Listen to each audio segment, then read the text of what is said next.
A blessed morning sa tanan no, isa na naman kamayong adlaw sa tanan kag nagaprepare naman kita sang aton nga sulod-anon sa sini nga adlaw. Naglakat naman kita sa merkado no as our daily routine. Kinahanglan naton mangumpra sang aton nga sulod-anon kag mangita didto kung ano naman ang aton nga lulutuon. So nakakita kita didto sang hipon no kag amo ni siya ang aton nga ginbakal kay nakapinsar ako nga mag-ubra ako sang torta nga hipon. So naglakat ako sa merkado, nagbakal ako sang akon nga mga lamas kag may itlog naman ako diri, nagbakal ako sang harina kag nagbakal ako sang mantika. Para pag abot diri sa balay, kompleto na ang akon nga mga panakot kag ang akon nga mga rikado sa akon nga torta nga talong. Ay nasala ako torta nga hipon gali. So nagprepare kita sang duha ka bilog nga itlog.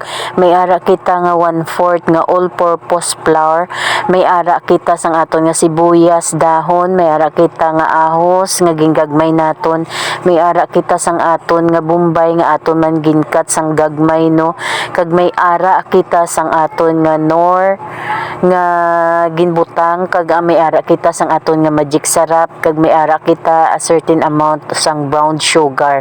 So kinahanglan na naton sang aton nga tubig no, parang aton nga all-purpose flour magbasa na ina siya kag magkita naton ang exact nga consistency nga aton ginapangita sa aton nga pagmix class ang aton nga torta nga hipon. So ginbutangan ni naton siya sang isa ka putos nga cornstarch, ginmix naton sa aton nga all-purpose flour. So amo ni siya no, ginamix na naton no, kag natimpla ina naton kag nagprepare kita sang aton nga kalaha kag ginbutangan naton sang aton nga mantika kag aton na inipa-initon ang aton nga kalaha nga may mantika. Pasubrahan gini naton ang aton nga mantika sa aton nga kalaha no, kay maprito kita sang aton nga torta nga hipon. So nag-init na ning aton nga mantika kag tapos ang aton nga kalayo no, nakaalangay lang na siya kag sa medium heat lamang naton ginbutang kay para ang aton pagprito hindi masunog. Kanami ni siya karon sang resulta sang aton nga ginprito no, kay ang aton nga kalayo ananay lang siya kag maluto gini siya. Ang sa sulod gin mix lang bulo bantaon, bulo baliskaron para makita naton kung medyo naga golden brown na siya, okay na siya. Baliskaron naton sa pihak kag baliskaron naman naton sa pihak hasta nga makuha naton nga naluto na ini ang aton nga torta no. So gintakos lamang na naton sa isa ka kutsara kay okay na siya, kay para insaktuhan lang siya kadakuon, hindi siya tama kadamol, hindi siya tama kalapad, kag okay na ina siya nga dali lang siya maluto ang aton nga gin mix kla didto, kay para pag kuha naton sa aton nga kalaha hindi siya bala nga medyo nga mabatok siya o rugay siya nga akadamol sang aton nga ginbutang.